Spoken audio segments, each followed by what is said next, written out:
ওকে। তো এত nitric acid. আচ্ছা, তাহলে এইখানে তোমার প্রথম বিক্রিয়ায় ব্যবহৃত নাইট্রিক অ্যাসিড হচ্ছে 0.004 মোল। তাহলে অবশিষ্ট নাইট্রিক অ্যাসিড,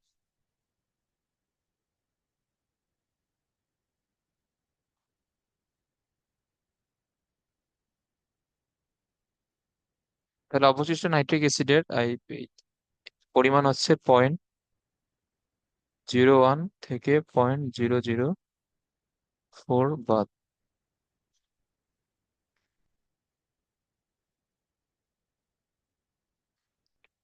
ওকে, তাহলে এটা হবে 6 × 10⁻³ মোল। আচ্ছা, তাহলে এই পরিমাণে নাইট্রিক অ্যাসিড অবশিষ্ট থাকবে বিক্রিয়ার পরে। তাহলে তোমার প্রথম ক্ষেত্রে বিক্রিয়ার পরে মিশ্রণের প্রকৃতি তাহলে এই এই কিরকম হলো? মিশ্রণের প্রকৃতি হলো কিন্তু অ্যাসিডিক। এ- ওকে। হুম। এখন এইখানে যে তাহলে এবার পূর্ণ প্রশমনের জন্য যে ক্যালসিয়াম কার্বনেট অ্যাড করা হয়েছে, তাহলে ক্যালসিয়াম কার্বনেটের প্রকৃতি এই কিরকম বলো তো? ক্যালসিয়াম ক্ষারীয়। কার্বনেটের ক্ষারীয়। এখন এইটা তো আমরা ম্যাথ করার পরে এই যে তো বুঝলাম যে যেহেতু একটা অ্যাসিড অবশিষ্ট আছে, সেহেতু আবার প্রশমনের জন্য একটা ক্ষার লাগবে। বাট ক্যালসিয়াম কার্বনেট এখন তোমার যদি এমনিতে এমসিকিউ তে জিজ্ঞেস করে, এটা কিভাবে এটা বুঝবা যে এটা ক্ষারীয় ক্যালসিয়াম কার্বনেট? এটা তো ক্যালসিয়াম অক্সাইড আর কার্বনিক অ্যাসিডের সাথে বিক্রিয়া করে না? এটা হচ্ছে ক্যালসিয়াম হাইড্রোক্সাইড আর হচ্ছে কার্বনিক অ্যাসিড। হাইড্রো এবং অক্সাইড। আর কার্বনিক অ্যাসিড হচ্ছে তোমার দুর্বল অ্যাসিড, এটা মনে রাখবা। আর যেগুলা ধাতুর যেগুলো হাইড্রোক্সাইড আছে, যেমন তোমার aluminium hydroxide, calcium hydroxide, magnesium hydroxide, sodium, potassium, lithium, এগুলার হাইড্রোক্সাইড কিন্তু সবাই শক্তিশালী ক্ষার। আর কার্বনিক অ্যাসিড হচ্ছে দুর্বল। তো যেটা শক্তিশালী হবে আমরা জানি যে সেইটার ধর্ম প্রকাশ পায়। তো যেহেতু ক্ষারটা শক্তিশালী, সো এটা হবে ক্ষারীয়। ওকে। তো এখন আবার তোমার দ্বিতীয় ক্ষেত্রে বিক্রিয়া দেখানো লাগবে। তো দ্বিতীয় ক্ষেত্রে কার কার মধ্যে বিক্রিয়া হবে? দ্বিতীয় ক্ষেত্রে বিক্রিয়া হবে নাইট্রিক অ্যাসিড এবং ক্যালসিয়াম কার্বনেটের মধ্যে।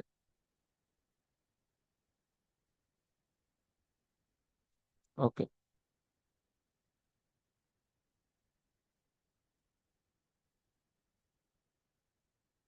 এখন এখানে কি উৎপন্ন হবে?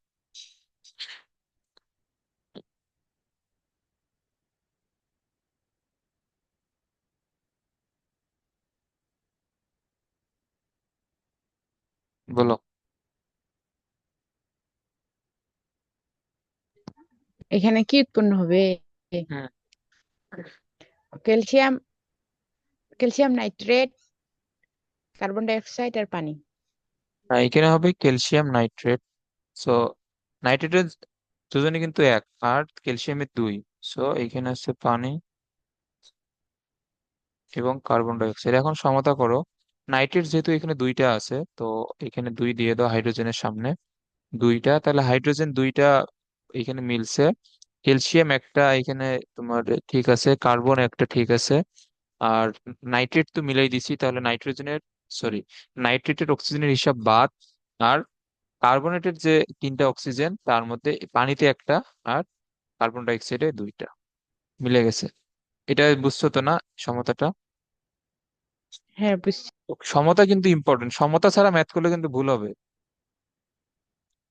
ওকে। তাহলে এখন আমরা এখান থেকে কি লিখতে পারি?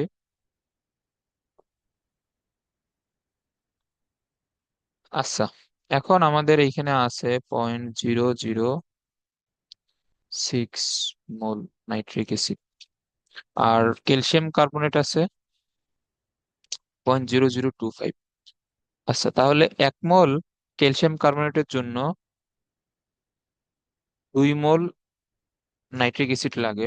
আচ্ছা, এখানে একটা জিনিস খেয়াল করো, লিমিটিং বিক্রিয়ক নামটা তো শুনছো অবশ্যই না? এর আগে হুম। 19 তো ছিল। লিমিটিং বিক্রিয়ক কোনটা, মানে যেটা আগেই শেষ হয়ে যায় ওইটাই একটি লিমিটিং বিক্রিয়ক। ওকে। তো এখন 0.0025 ক্যালসিয়াম কার্বনেটের লাগে।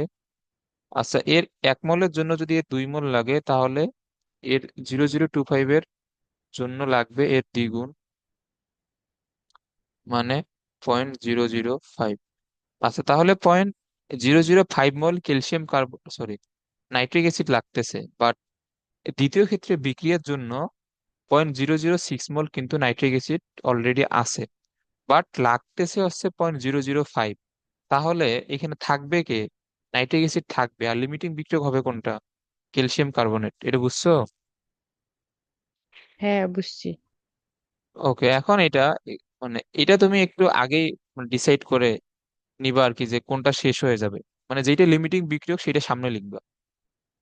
ওকে, তাহলে এখন বিক্রিয়া থেকে দেখা যায় যে 1 মোল ক্যালসিয়াম কার্বনেট ইকুইভ্যালেন্ট হচ্ছে 2 মোল নাইট্রিক অ্যাসিড। তাহলে ক্যালসিয়াম কার্বনেট আছে 0.0025।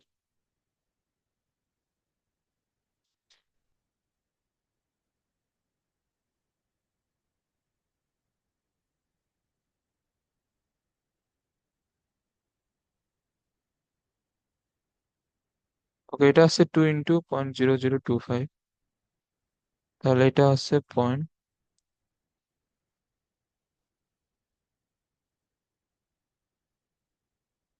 এটা।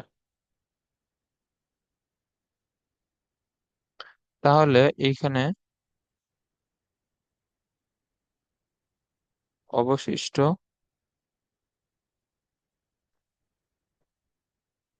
নাইট্রিক অ্যাসিডের পরিমাণ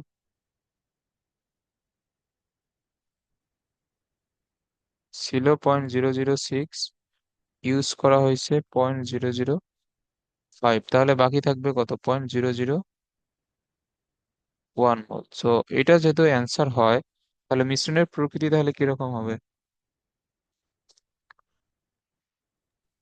অ্যাসিডিক। তাহলে মিশ্রণের প্রকৃতি হবে অ্যাসিডিক।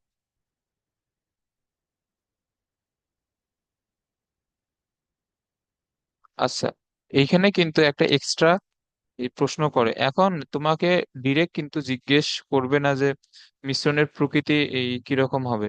এখন এই যে তোমার এইটুক অংশ কিন্তু বাদ দিয়ে দিতে পারে, যে মিশ্রণের প্রকৃতি কিরকম হবে এটা জিজ্ঞেস না করে এখানে জিজ্ঞেস করতে পারে যে মিশ্রণে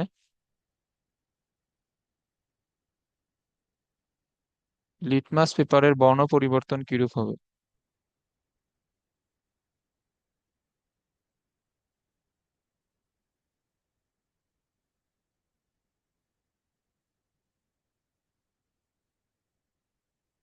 এই প্রশ্ন কিন্তু জিজ্ঞেস করতে পারে যে তোমাকে মিশ্রণের প্রকৃতি কিরকম হবে, এইটা না দিয়ে একটু ভিন্ন ভাষায় দিয়ে দিতে পারে যে মিশ্রণের লিটমাস পেপারের বর্ণ পরিবর্তন কিরকম হবে।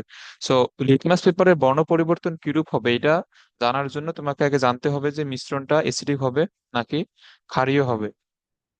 আর যদি সেটা অ্যাসিডিক হয়, তাহলে তাহলে লিটমাস পেপারের বর্ণ পরিবর্তন কিরকম হয়? এটা তো কালকে লিখে দিয়েছিলাম মনে হয়। হ্যাঁ, এটা হবে নীল থেকে লাল। হ্যাঁ, এটা নীল থেকে লাল হবে। তাহলে অ্যান্সার হবে এখানে লিটমাস পেপার মিশ্রণে নীল থেকে লাল বর্ণ ধারণ করবে। আর যদি ক্ষারীয় হয় তাহলে লাল থেকে নীল বর্ণ।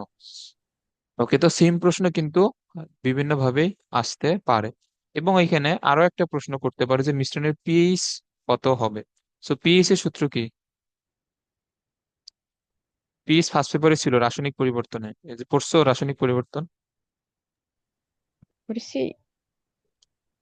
এখন রাসায়নিক পরিবর্তন পড়ো আর না পড়ো, পিএইচ তো 19 থেকে আছে। পিএইচ এর সূত্র কি?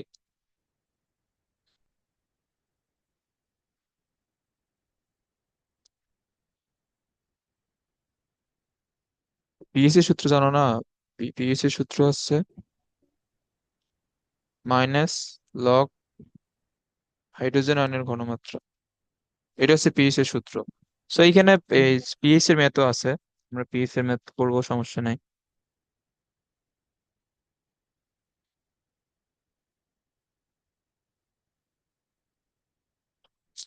ওকে, সো এটা হচ্ছে পিএইচ হচ্ছে হাইড্রোজেন আয়নের ঘনমাত্রা ঋণাত্মক লগারিদম। আচ্ছা, আমি এই ম্যাথে পিএইচ বের করে দেখাইতেছি, ধরো,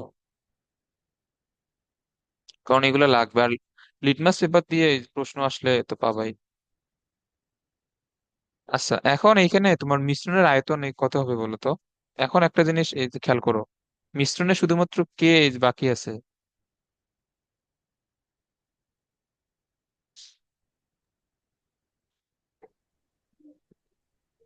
মিশ্রণে শুধুমাত্র নাইট্রিক নাইট্রিক অ্যাসিড অ্যাসিড। শুধুমাত্র বাকি আছে না।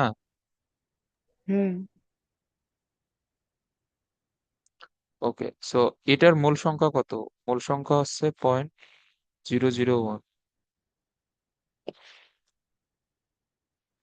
আর মিশ্রণের আয়তন,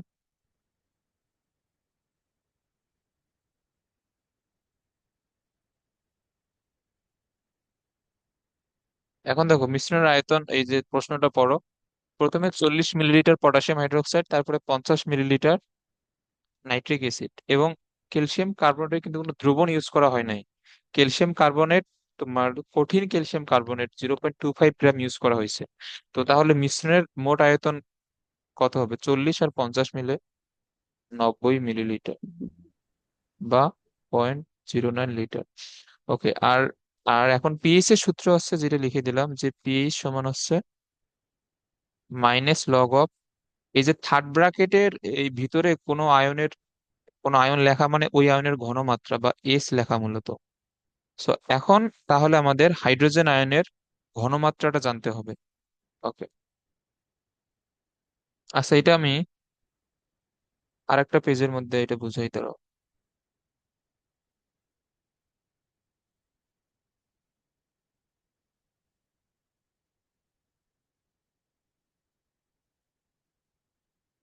আচ্ছা, পিএইচ এর সূত্রটা লিখে নাও, এটা আমাদের ম্যাথের মধ্যে লাগবে। সো পিএইচ হচ্ছে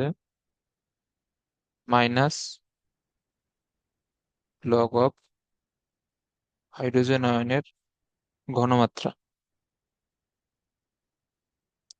আর পি অফ ওইচ, এটা হচ্ছে -log অফ হাইড্রোক্সিল আয়নের ঘনমাত্রা। আর পিএইচ এবং পিওইচ এর যোগফল হচ্ছে 14। এই তিনটা জিনিস জানতে হবে অবশ্যই।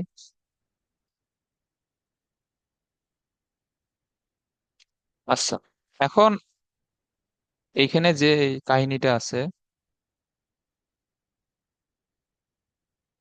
এটা হচ্ছে আমরা নাইট্রিক অ্যাসিডের ক্ষেত্রে যেটা দেখলাম, যে এটার মোল সংখ্যা ছিল মিশ্রণে 0.001 মোল, আর মিশ্রণের আয়তন ছিল 90 ml বা 0.09 লিটার।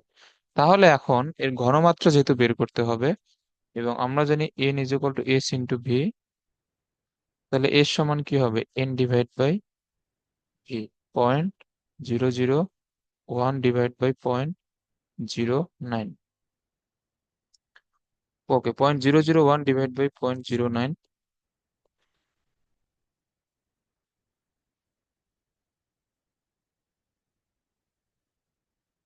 তাহলে এটা আসছে 0.0111, এরকম, এত মোল পার লিটার। আচ্ছা, এখন এইখানে যে এই যে এই জিনিসটা সবচেয়ে ইম্পর্টেন্ট, যে তুমি যদি নাইট্রিক অ্যাসিডকে ভাঙো, তাহলে এখানে কয়টা আয়ন পাওয়া যাবে বলো তো? হাইড্রোজেন আয়ন এবং নাইট্রেট আয়ন। তাহলে হাইড্রোজেন আয়ন একটা, নাইট্রেট আয়নও একটা। এই বুঝছো তো এটা, না? হুম, ওকে, বুঝছি। তো এইখানে 1 মোল নাইট্রিক অ্যাসিড থেকে 1 মোল হাইড্রোজেন আয়ন পাওয়া যায়। এর মানে হচ্ছে যে, এখন এখানে খেয়াল করো, আমি যে এখানে এই ঘনমাত্রাটা বের করলাম, এটা হচ্ছে মূলত নাইট্রিক অ্যাসিডের ঘনমাত্রা। বাট আমরা বিক্রিয়ার, এই যে তোমার নাইট্রিক অ্যাসিড ভাঙানোর পরে যেটা দেখা যায়, যে 1 মোল নাইট্রিক অ্যাসিড থেকে যেহেতু 1 মোল হাইড্রোজেন আয়ন পাওয়া যায়, তাহলে নাইট্রিক অ্যাসিডের ঘনমাত্রা যা হবে, হাইড্রোজেন আয়নের ঘনমাত্রা তাই হবে। ওকে, এখন এটা এটা রিজন হচ্ছে যে, এখন আমি যদি সালফিউরিক অ্যাসিডের টা লিখি, সালফিউরিক অ্যাসিডকে ভাঙাইলে 2টা হাইড্রোজেন পাওয়া যাবে না, আর সালফেট একটা। তাহলে এইটার 1 মোল থেকে এইটা 2 মোল পাওয়া যাবে। তাহলে সালফিউরিক অ্যাসিডের ঘনমাত্রা যদি হয়, ধরো যে 0.1 মোল পার লিটার, তাহলে কিন্তু হাইড্রোজেনের ঘনমাত্রা সেম হবে না, এটা হবে দ্বিগুণ, মানে 0.2 মোল পার লিটার। এটা বুঝছো? তো এখানে অবশ্যই হ্যাঁ এই জিনিসটা ইম্পর্টেন্ট কিন্তু। আচ্ছা, তাহলে আমরা নাইট্রিক অ্যাসিডের তোমার ঘনমাত্রা যেটা, অতএব হাইড্রোজেন আয়নের ঘনমাত্রা, বা এটাকে থার্ড ব্র্যাকেট দিয়ে লেখা হয়, এইটাও কত হবে? 0.0111 মোল পার লিটার। এটা আশা করি ক্লিয়ার। ওকে, এখন হাইড্রোজেন আয়নের ঘনমাত্রা আমরা যেহেতু পেয়ে গেছি, এখন আমরা এটা ইউজ করে পিএইচ বের করতে পারবো। তাহলে পিএইচ হবে -log, এখন এখানে হাইড্রোজেন আয়নের ঘনমাত্রাটা এখানে বসায় দাও। ওকে, এখন এটা তুমি ক্যালকুলেটর ইউজ করলে এটা পেয়ে যাবে। এখন ক্যালকুলেটরে হয়তো লগ লগ চাপ দিলে যদি, এইখানে যদি কিছু চাই, তাহলে এখানে 10 লিখে দিবা, মানে লগের বেজ হবে 10, আর এইখানে হচ্ছে 0.0111, তাহলে এটা আসে 1.95 পিএইচ সেন্সার। এটা আসছে, এটা ক্যালকুলেটরে দিয়ে দেখো। আসছে। ওকে, এখন পিএইচ, আবার তোমার কিন্তু দ্রবণের পিওএইচ ও জানতে চাইতে পারে। এখন পিওএইচ কি হবে? 14 থেকে এই যে এই সূত্রটা ইউজ করো, 14 মাইনাস 1.95, তাহলে এটা হবে 12.05। ওকে, এখন পিএইচ ও জানতে চাইতে পারে, পিওএইচ ও জানতে চাইতে পারে।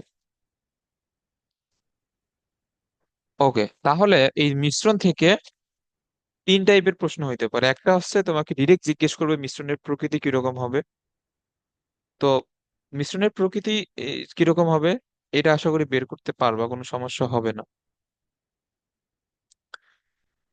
আর হচ্ছে যে তোমার লিটমাস পেপারের বর্ণ পরিবর্তন কিরকম হবে, এটাও জিজ্ঞেস করতে পারে। আর একটা জিজ্ঞেস করতে পারে যে পিএইচ হবে কত। ওকে, এখন পিএইচ নিয়ে যা যা বললাম এগুলো ভালোভাবে লিখে রাখ।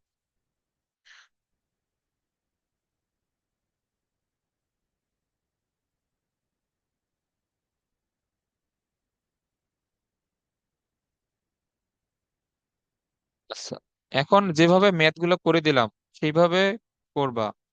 এগুলো কিন্তু হাজারি স্যারের বইয়ের ম্যাথ, সো এগুলা আমি যেভাবে এই করে দিলাম, এই হাজারি স্যারের বইয়ের নিয়মের সাথে কিন্তু মিলবে না, মানে ওই নিয়মই, বাট এখানে সূত্র ইউজ করে বা বাংলা ভাষা কম ইউজ করে ম্যাথ গুলো আমি করে দিছি। এখন এখন যদি গিয়ে এই হাজারি স্যারের বই দেখো তাহলে বুঝবো না কিন্তু কিছু। সো এগুলা যেভাবে করে দিচ্ছি সেইভাবে পরীক্ষা খাতায় করলেই হবে। এখন এই যে তুমি জাস্ট এই সমতুল্য চিহ্নটা জায়গায় তুমি বাংলা ভাষা লিখতে পারো, কোনো সমস্যা নাই। ওকে,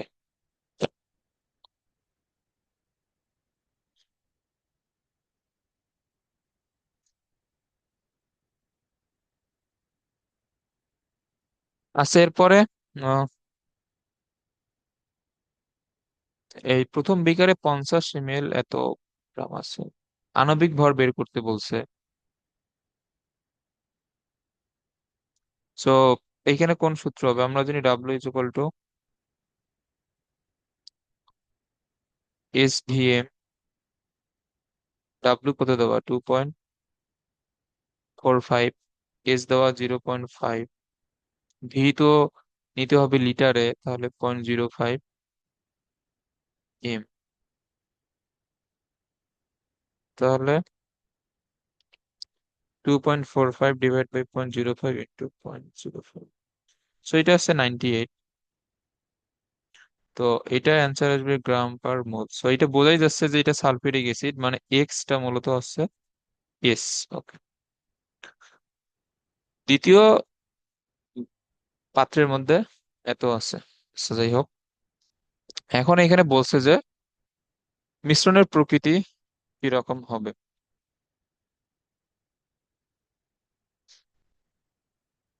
খুবই সহজ ম্যাথ।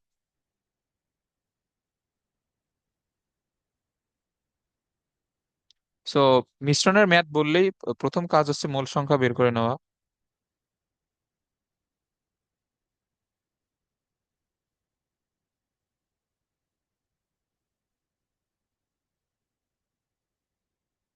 এখন দেখো এই যে তোমার এখানে যে H2XO4 দেওয়া, এখন তোমার এটা H2SO4 লেখার কোনো দরকার নেই, যেভাবে আছে সেভাবে রেখে দাও, কোনো সমস্যা নেই। আর এখানে যে MOH দেওয়া, এটাকে পটাশিয়াম হাইড্রোক্সাইড অথবা সোডিয়াম হাইড্রোক্সাইড লেখার কোনো দরকার নাই, এটা যেভাবে আছে সেভাবে লিখে দিবা।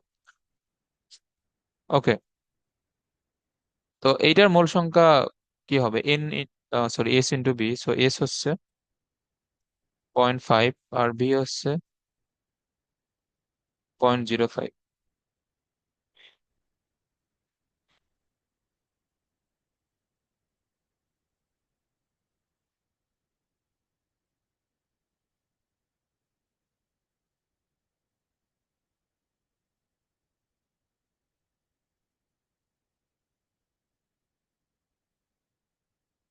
ওকে, আর এইটার মোল সংখ্যা কত হবে? ভি হচ্ছে 0.1। ওকে, এখন এই বিক্রিয়াটা লেখো।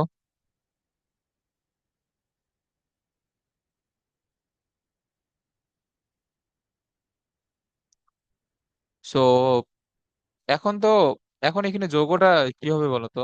লবণটা কি হবে? M M 2XO4। হ্যাঁ, এটা হবে, আর এটা হচ্ছে পানি। ওকে। আর এইখানে, এখানে 2 বসবে, আর হচ্ছে যে এইখানে 2 বসবে।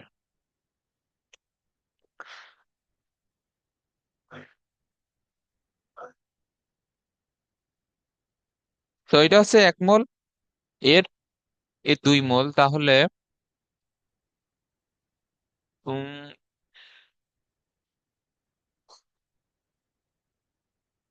আচ্ছা, এখন এখানে খেয়াল করো।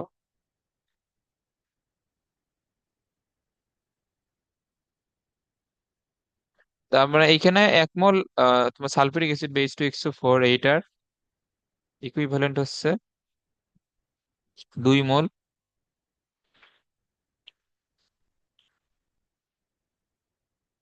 তাহলে এর জন্য পয়েন্ট,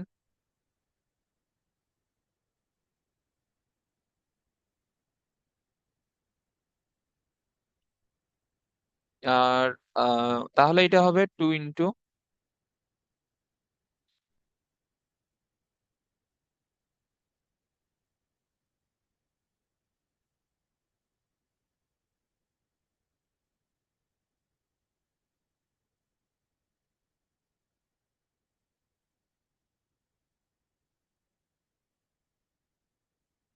ওকে। এখন দেখো, এই যে তোমার 0.025 মোল সালফিউরিক অ্যাসিডের সাথে বিক্রিয়া করার জন্য লাগতে হচ্ছে 0.05 মোল পটাশিয়াম হাইড্রোক্সাইড অথবা সোডিয়াম হাইড্রোক্সাইড, যাই হোক, MOH। সো এইখানে ঠিক সম পরিমাণে আছে। এখন মানে যতটুকু লাগে অতটুকু আছে, তাহলে মিশ্রণের প্রকৃতি কিরকম হবে বলো তো? মিশ্রণের প্রশমিত প্রকৃতি তাহলে, নিরপেক্ষ। হ্যাঁ, মিশ্রণের প্রকৃতি কিন্তু নিরপেক্ষ হবে।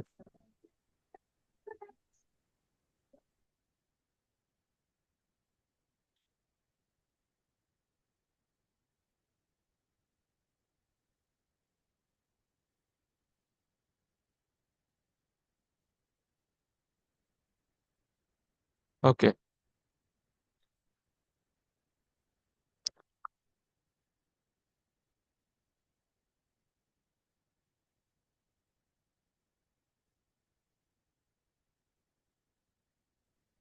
Sodium carbonate.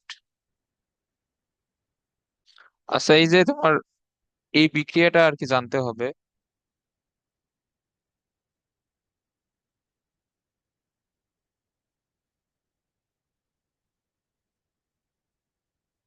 এইখানে তোমার সাদা ধোঁয়া মূলত সৃষ্টি হয় অ্যামোনিয়াম ক্লোরাইডে। তো এখন অ্যামোনিয়াম ক্লোরাইডের সাদা ধোঁয়া যদি এখানে উৎপন্ন হয়, তাহলে এক্স যৌগটা কি হবে বলো তো? Hydrochloric acid. হ্যাঁ, এটা হবে HCl। তাহলে এইখানে HCl, আর এখানে সোডিয়াম কার্বনেট, এখানে HCl। প্রথম পাত্রে দ্রবণের ঘনমাত্রা ppm। সো এখানে প্রথম পাত্র কোনটা? এইটা 250 ml 5.3 গ্রাম সোডিয়াম কার্বনেট। এই ম্যাথটা কিভাবে করবা বলো দেখি।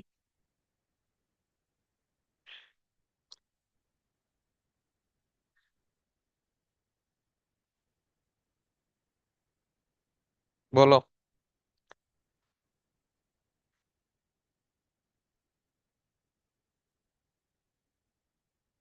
এইটা W = SMV। W = SMV। হ্যাঁ। এস, এস তার কোন এককে আসবে? মোলার। হ্যাঁ, এরপরে এরপরে পিপিএম এ নিয়ে যাওয়া লাগবে, সহজ জিনিস।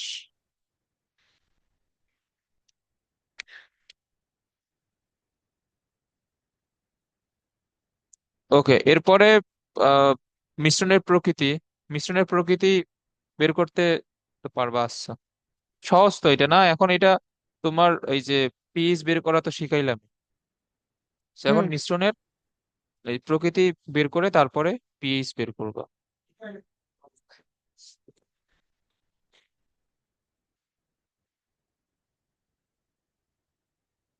ওকে, এরপরে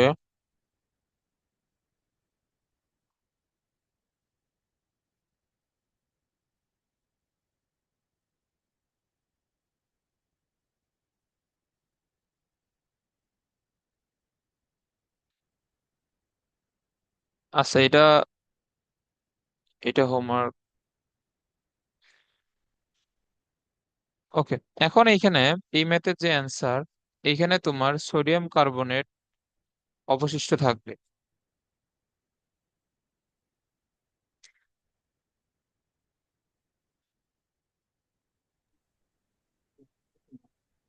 ওকে, এখন এখানে সোডিয়াম কার্বনেট অবশিষ্ট থাকবে এবং এইটার তোমার ঘনমাত্রা হবে হচ্ছে যে 19 মোলার। তো তোমার ফাইনাল অ্যান্সার আসবে কিসে? তোমার ফাইনাল অ্যান্সার আসবে হচ্ছে মোল এককে, মানে তুমি বের করতে পারবা যে কত মোল সোডিয়াম কার্বনেট অবশিষ্ট থাকবে। তো এখন তুমি মোল সংখ্যা থেকে ঘনমাত্রায় আবার কিভাবে আসবা? এটা হচ্ছে তোমার মিশ্রণে কি পরিমাণ মোল সংখ্যা থাকবে, তারপরে মিশ্রণের আয়তন ভি বের করবা দুইটা যোগ করে। মিশ্রণের আয়তন ভি, তারপরে N = S × V দিয়ে তুমি এস এর মানটা এইটা আসবে যে 0.01, সরি 0.19। ওকে, তো আমরা যে পিএইচ এর সূত্রগুলো যে শিখলাম, এটা এটা হয়ে গেল যে POH সমান হচ্ছে minus log of hydrogen ion, অথবা পিএইচ সমান হচ্ছে লগ অফ হাইড্রোজেন আয়নের ঘনমাত্রা। বাট এখন তো তোমার এইখানে মিশ্রণে অবশিষ্ট আছে সোডিয়াম কার্বনেট। তো সোডিয়াম কার্বনেটে তো তোমার হাইড্রোজেন আয়নও নাই, হাইড্রোক্সিল আয়নও নাই। তার মানে তুমি পিএইচ এবং পিওএইচ একটাও বের করতে পারবে না। সো তোমার এখানে পিএইচ এর এক্সাক্ট কোনো ভ্যালু আসবে না। তোমার এই এই দ্রবণটা কোন প্রকৃতির বলো তো? ক্ষারীয়। ক্ষারীয় দ্রবণের পিএইচ কতর মধ্যে হয়? 7-এর উপরে। হ্যাঁ, এটা হবে। তাহলে তোমার এখানে দ্রবণের পিএইচ হবে >7। এইটা হবে অ্যান্সার। এটা বুঝছো? হ্যাঁ, বুঝছি। ওকে,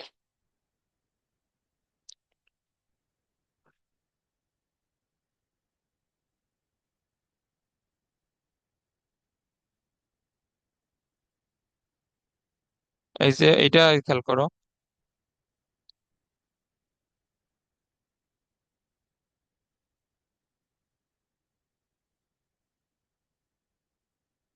এটা এটা করবা।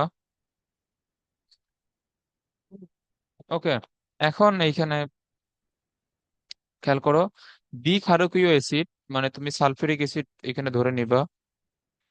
আর এখানে এমওএইচ, এম এর ভর দাও 49, সরি 39, তাহলে এটা হবে পটাশিয়াম হাইড্রোক্সাইড। এখানে বোঝাই যাচ্ছে যে বিক্রিয়াটা কি হবে। এখন এইখানে মিশ্রিত দ্রবণ প্রশমিত হবে কি না, এটার অ্যান্সার হবে না। এখানে তোমার পটাশিয়াম হাইড্রোক্সাইড বাকি থাকবে।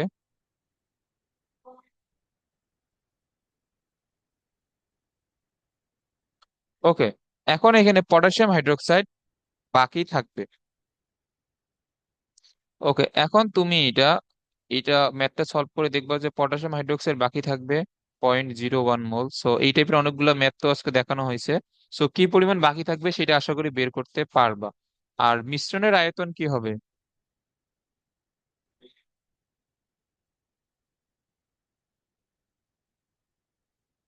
50 আর 200, 250।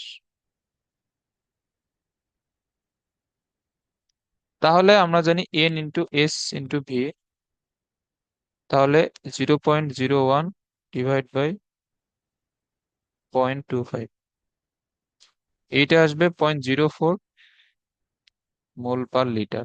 সো এটা কার ঘনমাত্রা? এটা হচ্ছে পটাশিয়াম হাইড্রোক্সাইডের ঘনমাত্রা না?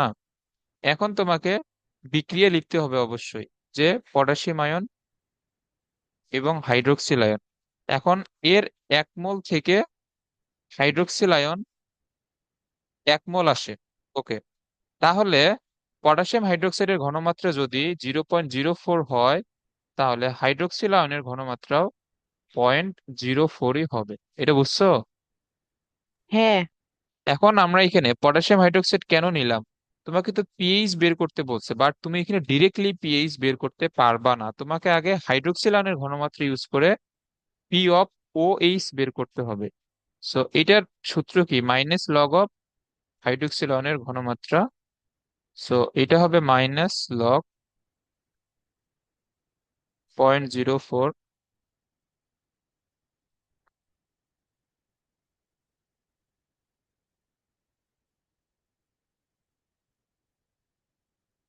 ওকে, এটা হচ্ছে P(OH). তাহলে পিএইচ কি হবে বলো তো? 14 মাইনাস এটা। হ্যাঁ,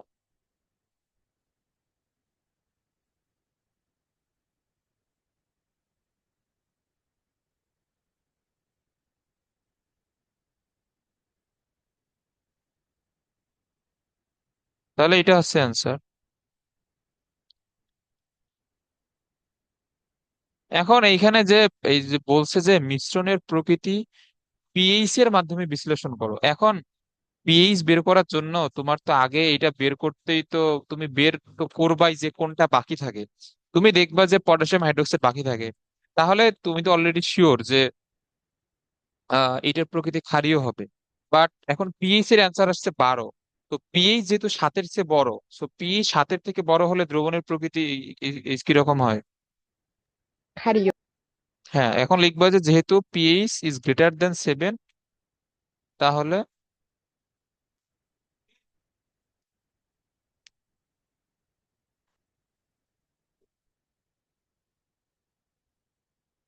তাহলে মিশ্রণ হবে ক্ষারীয়। ওকে, এখন তাহলে দুই ভাবেই, মানে আবার যদি বলে যে লিটমাস পেপারের বর্ণ পরিবর্তন কিরকম হবে, লিটমাস পেপার এখানে কিভাবে বর্ণ পরিবর্তন করবে? লাল থেকে নীল। হ্যাঁ, এটা হবে লাল থেকে নীল। সো এই যে এইগুলা কিন্তু সবগুলাই বোর্ডে আসছে।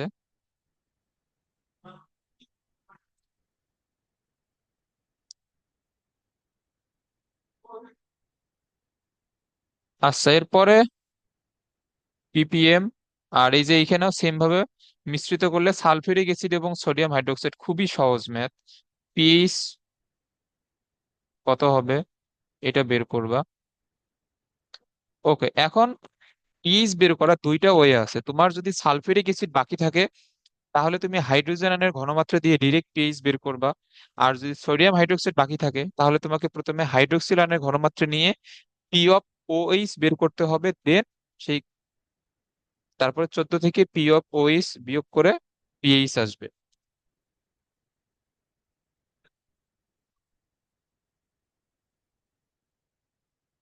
ওকে, এরপরে সালফিউরিক অ্যাসিড সোডিয়াম হাইড্রোক্সাইড মিশ্রণের প্রকৃতি পিএইচ, সেম ম্যাথ, এটা করবা। আচ্ছা, তাহলে এই পর্যন্ত হোমওয়ার্ক থাক। তোমার আগের পড়া সহ এগুলা ভালোভাবে রিভিশন দিয়ে রাখিও। কিন্তু এরপরে যেটা টপিক আছে ওইটা একটু কমপ্লিকেটেড, ওইটা হচ্ছে আয়ন ইলেকট্রন পদ্ধতিতে সমতাকরণ। ওইটাও কিন্তু অনেক টাফ আছে। ওকে, সো আমি পিডিএফ এ দিয়ে দেবো এখন, এগুলো অবশ্যই কমপ্লিট করে, মানে নেক্সট ক্লাসের মধ্যে এগুলো এগুলো কমপ্লিট করে রাখবা। আচ্ছা। ঠিক আছে।